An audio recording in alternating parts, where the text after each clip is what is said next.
بسم اللہ الرحمن الرحیم وَأَرَادُوا بِهِ قَیْدًا، ارادہ کیا مشرکوں نے ان کے ساتھ قیدن، تدبیر کا۔ یہ جو لفظ قید ہے نا، یہ ہر جگہ مکر نہیں ہوتا اور جھوٹ کو نہیں کہتے۔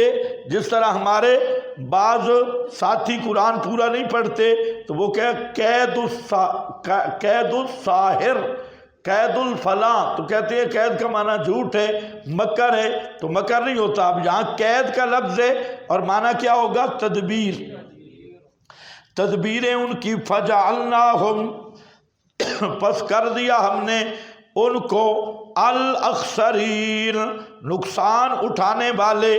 ونجیناہ، اور نجات دی ہم نے ان کو، حضرت ابراہیم کو، ولوطن، اور ان کے برادر زاد حضرت لوط کو، الارض، طرف زمین کے، التی بارکنا، وہ زمین کہ برکتیں رکھی ہم نے، فیہا، اس زمین میں، للعالمین، واسطے جہان والوں کے۔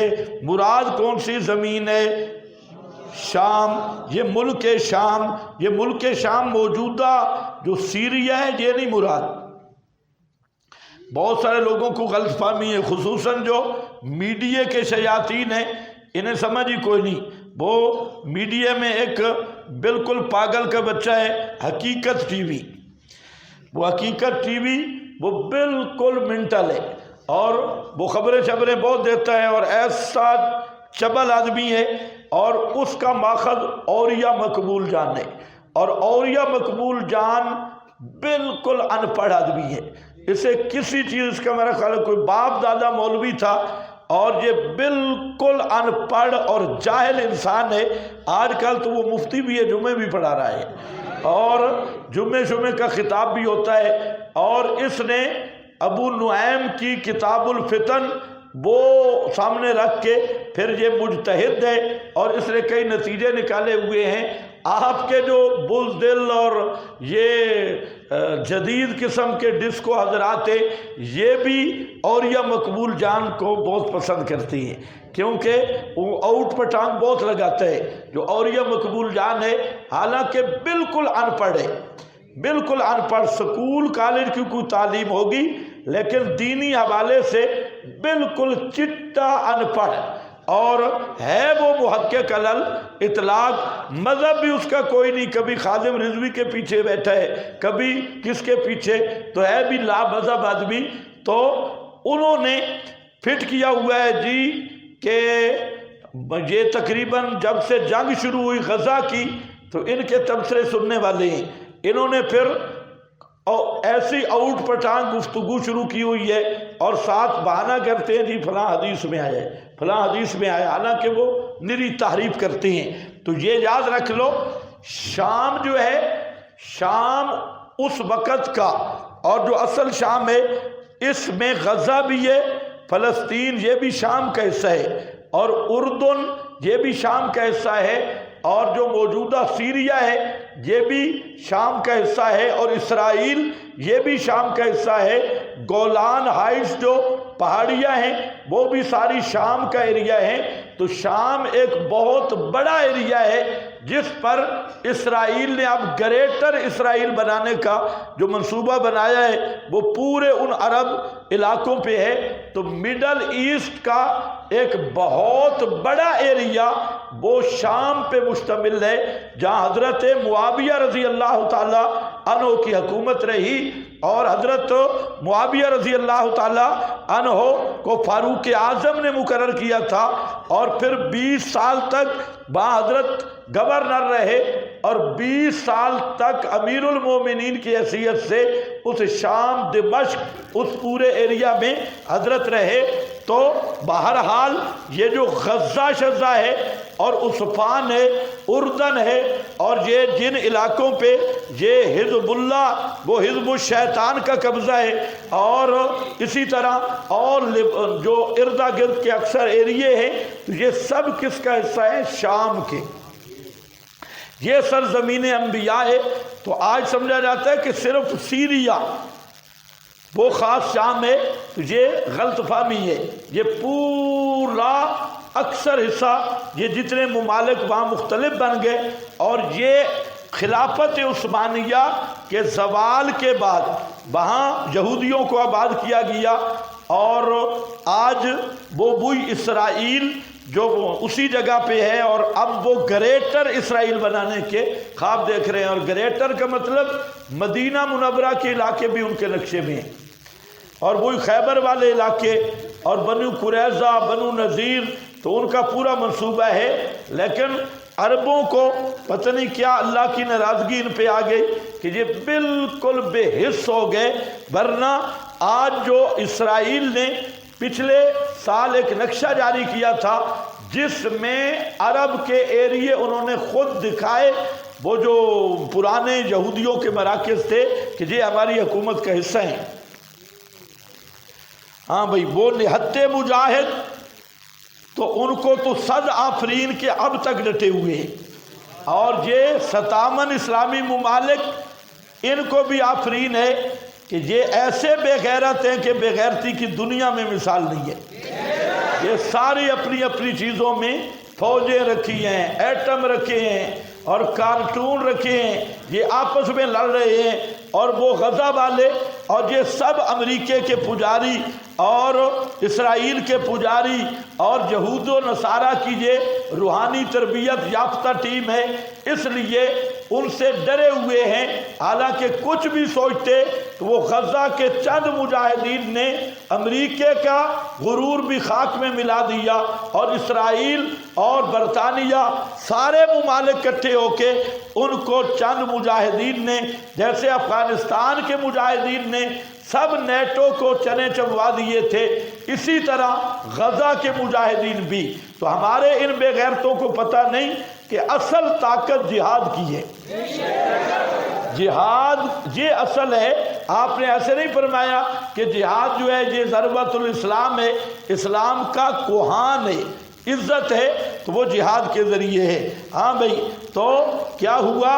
ارادو بھی یہ بارکنا فیا للعالمین وَوَهَبْنَا لَهُ إِسْحَاقَ وَيَعْقُوبَ، اور ہبہ کیا ہم نے ان کو اسحاق یعقوب نافلۃً بطور انعام کے، وَكُلًّا جَعَلْنَا، اور سب کو بنایا ہم نے صالحین، پڑھو اعلیٰ درجے کے نیک لوگوں سے، وَجَعَلْنَاهُمْ، اور کیا ہم نے ان کو آئمتاً، کیا کیا؟ آئمتاً، پڑھو آئمتاً، کیا کیا؟ آئمتاً، ہر نبی امام، ہر نبی امام، آئمتاً رؤوساً یقتدی بہم فی الخیرات۔ آیت میں نصاً موجود ہے کہ ہر پیغمبر امام ہے، ہر پیغمبر مسئلہ یاد ہے آپ کو؟ کون سا بلا؟ ہاں، اب آپ تکڑے ہو گئے۔ آئمتاً اس طرح مضبوط ہو نا تاکہ وقت بچے۔ ہاں، اب وہاں مسئلہ وہی آئے گا کہ سارے نبی بھی ہیں اور جو 12 ہیں ان کے بقول ان کے صرف، تو جو صرف امام ہے وہ نبی امام پہ افضل کیسے؟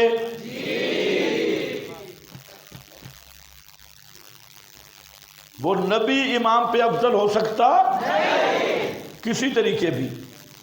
ایک پھر ہر نبی امام ہے، کہتے ہیں امامت اللہ مقرر کرتا ہے، ہم کہتے ہیں بالکل ٹھیک، وہ امامت نبوت والی ہے، اور جو تمہارے ہیں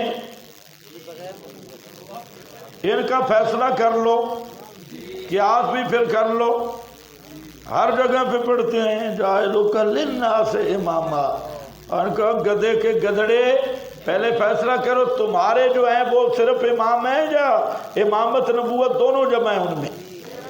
صرف امام ہے تو ان کو اس امام پہ قیاس کر رہے ہو جو امام بھی ہے نبی بھی ہے.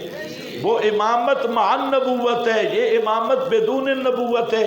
یا اس کی نبوت کا انکار کرو گے تب بھی کافر، ان کو نبوت کا مقام دو گے تب بھی کافر. جاؤ گے کدھر؟ ائمتن یہدون بامرنا یہدون الخلق تکمیل للغیر. دو شعبے ہیں، خود کامل تھے اور دوسروں کو کامل کرتے تھے، تکمیل کرتے. یہدون الخلق بامرنا، ہمارے امر یعنی ہمارے احکام کی. باوحینا الیہم، اور وحی کی ہم نے طرف ان کے. فعل الخیرات، کرنا خیرات کی. فعل الخیرات، نیکیاں کرنے کی. و اقام الصلاۃ، نماز قائم کرنے کی. الخیرات عام ہے اور اقام الصلاۃ یہ عطف الخاص علی العام ہے. و ایتاء الزکوٰۃ، اور ایتاء زکوٰۃ پہ میں نے آپ کو ایک حاشیہ لکھایا تھا، وہ بھولنا نہیں ہے کہ اوصانی بالصلاۃ والزکوٰۃ. وہاں ایک حوالہ آیا تھا کہ انبیاء پہ مالی زکوٰۃ نہیں ہوتی. ہاں تو جہاں زکوٰۃ تطہیر بدن ہے. وَكَانُوا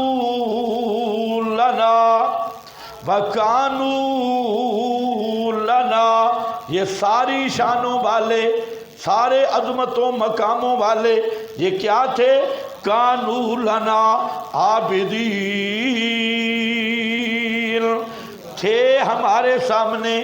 عابدین، عابدین کا معنی لکھا ہے موحدین، صرف ہماری عبادت کرنے والے تھے، صرف ہماری شور و پکار کرنے والے تھے. بلوتن آتیناہو، دلیل نقلی تفصیلی سوم. تیسری دلیل آ رہی ہے حضرت لوط سے. آتیناہو، دی ہم نے ان کو حکمن، حکمت، بعلمن، علم نبوت، اور نجات دی ہم نے ان کو من القریۃ التی، اس بستی سے کہ کانت تعملو، کہ تھے وہ عمل کرتے، الخبائث، گندے کام. اب یہ الخبائث فی نادیکم المنکر، اس کی فہرست لمبی ہے، یا اجمال ذکر کیا. الخبائث یہ جتنے گندے کام ہیں آج کل سکول کالج والوں کے، یہ سارے قوم لوط میں تھے. یونیورسٹیاں سکول کالج کی جتنی آتے ہیں یہ ساری قسمیں تھی قوم لوط کی. آتے ہیں داڑھی منڈانا وہاں سے شروع ہوا، وہاں قوم لوط سے، کیونکہ ان کی عادتیں ایسی تھیں کہ داڑھی ذرا مانے بنتی تھی، اس لیے وہ داڑھی رگڑانا بھی وہاں سے شروع ہوا. اور یہ سنگریز بازی وہاں سے شروع ہوئی. اور یہ دیگر جتنا لوفر پونا، لوفر پونا سمجھتے ہو؟ لوفر پونا، گندی حرکات، فوش حرکات، یہ ساری الخبائث کا حصہ ہیں. تعمل الخبائث انہم کانوا قوم سوء، علت انا تعلیلیہ، بے شک تھے وہ قوم سوء، بد ذات، فاسقین، بد کردار. فاسقین، بدکار، بد ذات، بد کردار. بس چند جملوں میں ان کے اوصاف کو ذکر کیا، اس لیے کہ ان کے اوصاف ایسے گھٹیا تھے اور ایسے کمینی حرکتیں تھیں جن کا تذکرہ کرنا بھی قرآن نے مناسب نہیں سمجھا. خبائث کا لفظ کافی ہے. نادیکم المنکر، ہر خبیث فوش حرکت. میں نے آپ کو کہا اگر قوم لوط کو دیکھنا ہو تو کالج، یونیورسٹی اور ان کا اکثر ماحول دیکھے. ہاں ان میں سب کی بات نہیں کر رہا، کئی نیک لوگ بھی ہوں گے شاید دھوکے کی وجہ سے، لیکن اکثر ماحول وہی تھا جو مخلوط تعلیم کا ماحول ہے. آتے بھی وہی تھی، سیٹیاں بجاتے. یہ بھی کیا کرتے؟ سیٹیاں، چٹخارے، ڈاکے، اور مجلسوں میں بیٹھ کے تو زرات، اور پھر اس پہ ہنسنا، اور اس طرح ان کی اور بھی جتنی بد عادتیں اور بد خصلتیں ہیں اس قوم میں رچی ہوئی تھی، یعنی بالکل دجالی تہذیب کی نمائندہ قوم تھی۔ یہ سکول کالج میں کہاں سے یہ بدماشیاں آئیں؟ یہ ساری دجالی طاغوتی تہذیب ہے، اور اس کی ہر قسم کی فحاشی عریانی اور بیکار باتیں وہ سب ان لوگوں میں اول درجے کی ہیں۔ انہم کانوا قوم سوء فاسقین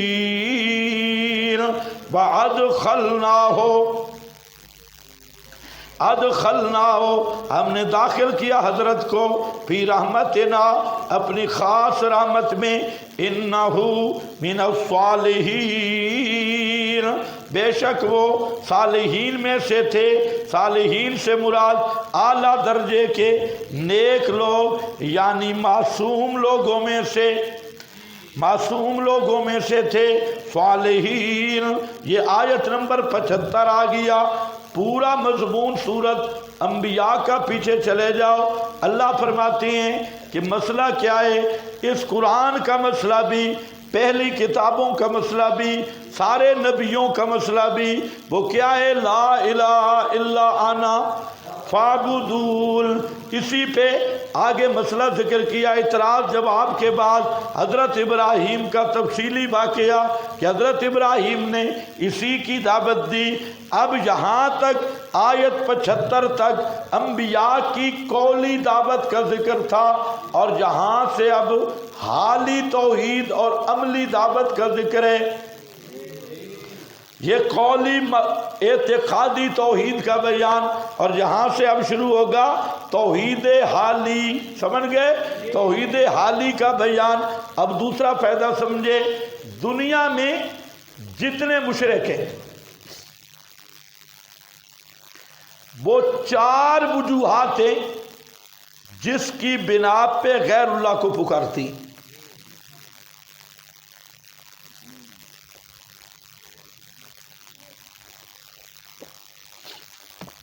نمبر 1، دشمن سے مغلوب ہو کر دشمن کے مقابل میں کامیابی چاہتی ہیں۔ قبروں پہ جائیں، تعویذوں والوں کے پاس جائیں، ایک قسم آپ کو ملے گی، کیوں آیا ہے تعویذ لینے، کیوں قبر پہ آیا، کیوں تعزیہ تبوت پہ منت مانی۔ اور اگر پار چلے جائیں ہندوستان، گنگا کیوں آیا، مندر کیوں آیا؟ تو پہلی وجہ ہوگی دشمن کے مقابلے میں غیر اللہ سے مدد مانگتی۔ دوسری قسم وہ ہے جو شرک میں پڑی ہے اور غیر اللہ کی پکار کر رہی ہے، اولاد کی ضرورت ہے، بیٹے بیٹیاں دینے کے لیے لے ککڑ سے دے پتر۔ اکثر دربار، تعزیہ تبوت، گنگا، ڈنڈوت، جو بھی شرک کا اڈا ہے، وہاں پھرنے والے کیا چاہتے ہیں؟ اولاد۔ اولاد نہیں مل رہی۔ اور تیسری وجہ ہے بیماریوں سے شفا۔ بیماریاں، بیمار ہو گئی آپ، سمجھے؟ میری طرف توجہ ہے؟ بیماری آ گئی تو بیماری کے لیے قبر پہ، تعزیے پہ، گنگا پہ، بیریوں پہ اور تعویذ والی سرکار کے پاس، عاملوں کے پاس، یہ بیماری ہے، بخار دور ہو جائے گا، یہ فلانی ہے۔ ایک نے تعویذ لیا، بواسیر دور ہو جائے گی، اور باندھا بھی بواسیر والی جگہ پہ، تعویذ باندھا ہوا ہے، سمجھے؟ تو یہ کیوں پھر رہے ہیں جی؟ یہ بیماریاں ٹالنے والے بابے۔ پیر کھارا جاؤ، خارش کا مریض ٹھیک ہو جائے گا، فلانے جیسے MBBS ملتے ہیں بازار میں، اسپیشلسٹ، ہائٹ اسپیشلسٹ، معدہ اسپیشلسٹ، گردہ اسپیشلسٹ، تو یہ بھی بابے مختلف بیماریوں کے۔ یہ آپ کی ایک چھو والی سرکار نکلی ہے، یہ آپ کے پڑوس میں شو شو شو شو والی سرکار، تو یہ اکثر ان کے مریدوں سے پوچھ لو تو یہ بیماریوں والے ہیں بیچارے۔ کتنے ہو گئے؟ 3۔ چوتھا ہے قید اور جیل والے۔ کہیں پھنس گئے جیل میں قید میں، اب وہ تعویذ لکھوائیں گے اور کیا ہوگا؟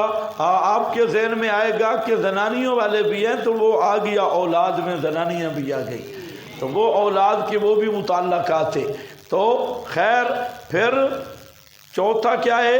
جیل سے رہائی، قید سے رہائی۔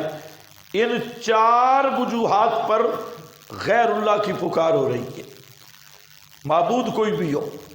اللہ رب العزت نے یہاں چار نبیوں کی چار فریادیں ذکر کی، اور ان میں ایک حضرت نوح ہے۔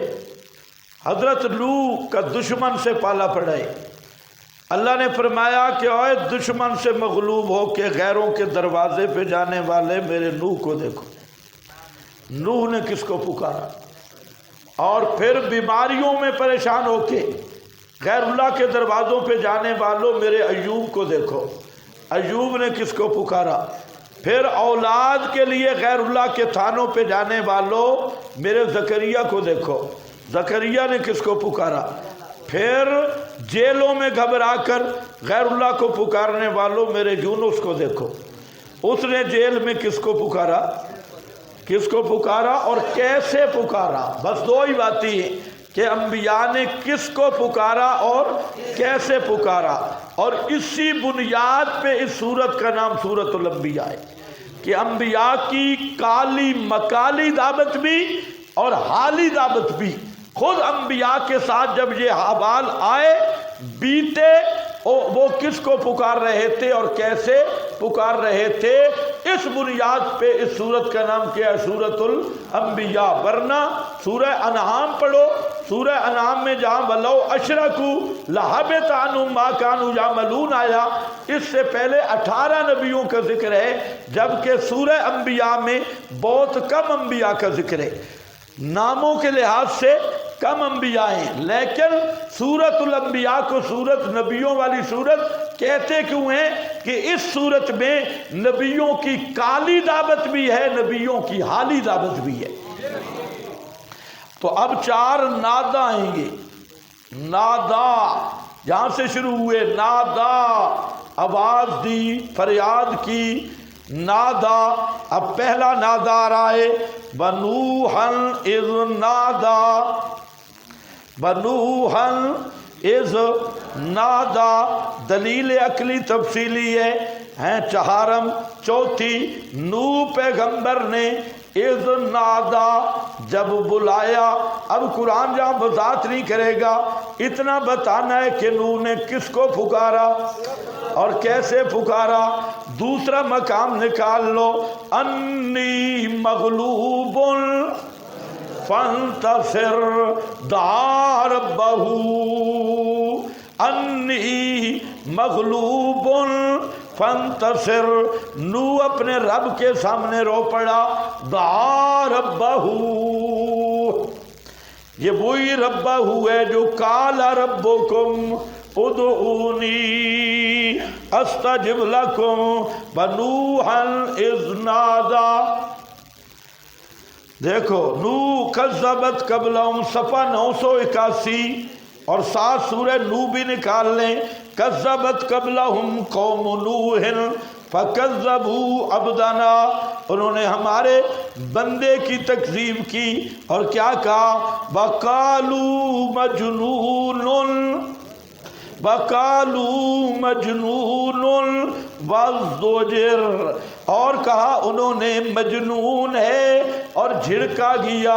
ہر ایک چودھری پیغمبر کو جھڑک دے رہا تھا، وازدجرا، اور خبردار ہمارے پنجتن پاک کا نام نہیں لینا، بڑا جھڑکا گیا۔ فدعا ربہ، فدعا ربہ، پس رو پڑا اپنے رب کے سامنے اور کیا کہا؟ انی مغلوب، انی مغلوب فانتصر، اللہ میں کمزور ہوں، مقابلہ نہیں کر سکتا دشمن کا، اور تو میرا بدلہ لے۔ فانصر بھی نہیں، کیا ہے؟ فانتصر، فانصر نہیں، فانتصر۔ تو میرا بدلہ لے۔ ففتحنا ابواب السماء بماء منہمر، اللہ فرماتے ہیں فجرنا الارض عیونا، پیغمبر رو پڑا، ہم نے آسمانوں کے دروازے بھی کھول دیے، زمین کے دروازے بھی کھول دیے۔ سارے مشرکان ٹوبیاں دیتیاں ہیں، ٹوبیاں دے دے مارا تو آسمانوں کے دروازے۔ اب کیسے روئے؟ یہاں اتنی بات ہے، دعا ربہ انی مغلوب، لفظ دیکھو قرآن کے، مغلوب فانتصر۔ حالانکہ پہلے پیغمبر بھی گزرے تھے، حضرت نوح کسی پیغمبر کی قبر پہ نہیں گئے، کسی پیغمبر کا ہاڑا وسیلہ پیش نہیں کیا۔ کیا کہا حضرت نوح نے؟ انی مغلوب۔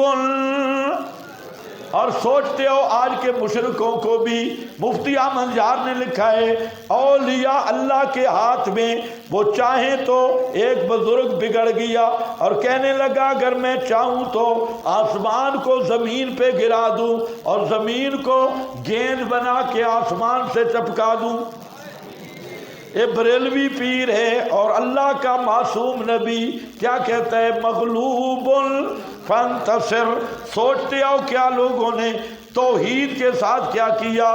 اب ذرا سورۃ نوح نکالیں، یہ پیغمبر کا رونا سنو، کیا کہتے ہیں؟ قال نوح رب 1065، قال نوح رب لا تذر علی الارض من الکافرین دیارا، اے میرے پروردگار نہ چھوڑ اوپر زمین کے کافروں کا کوئی ایک گھر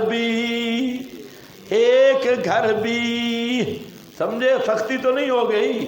کہتے ہیں نبی بد دعائیں نہیں دیتے۔ دیکھ پیغمبر کیا کہہ رہا ہے، اِنَّكَ إِن تَذَرْهُمْ يُضِلُّوا عِبَادَكَ وَلَا يَلِدُوا إِلَّا فَاجِرًا كَفَّارًا۔ یہ جتنے جیسن سارے سور، فاجرن کفارا، کافر بھی حسن فاجر بھی، رو پڑے۔ تجھے پہلا نادا ہے، اس نادا کا حاصل کیا ہے؟ پیغمبر کو ضرورت پڑی، دشمن کے مقابلہ میں کس کو پکارا؟ کیسے پکارا؟ کیسے پکارا؟ رب، بولو کیسے پکارا؟ رب، اے میرے پروردگار، کوئی پنجاں دا وسیلہ نہیں، کوئی 12 دا وسیلہ نہیں، کوئی 14 معصوموں کا ہاڑا وسیلہ نہیں ہے۔ پیغمبر کا مسلک پکار کے لائق بھی صرف اللہ، اور پکارنا بھی کیا کر کے خالص۔ اللہ نے فرمایا اے دشمنوں سے مرعوب ہو کر، اے تعویذوں والوں کے پاس جانے والوں، قبروں پہ جانے والوں، بتوں تابوتوں پہ جانے والوں، سنو دشمن کے مقابلے میں فتح دینے والا کون ہے؟ اس لیے اللہ کو اس طرح پکارو جیسے نوح پیغمبر نے پکارا، نوحًا اذ نادا من قبل فاستجبنا لہ۔ سین تا طلب کے لیے آتا ہے، فاستجبنا لہ، ہم نے اپنی شان کے لائق بڑے ذوق سے ان کی دعا کو قبول کیا، بڑے ذوق سے ان کی دعا کو قبول کیا، شائق ہو کر محبت سے قبول کیا۔ فَنَجَّيْنَاهُ وَأَهْلَهُ مِنَ الْكَرْبِ الْعَظِيمِ۔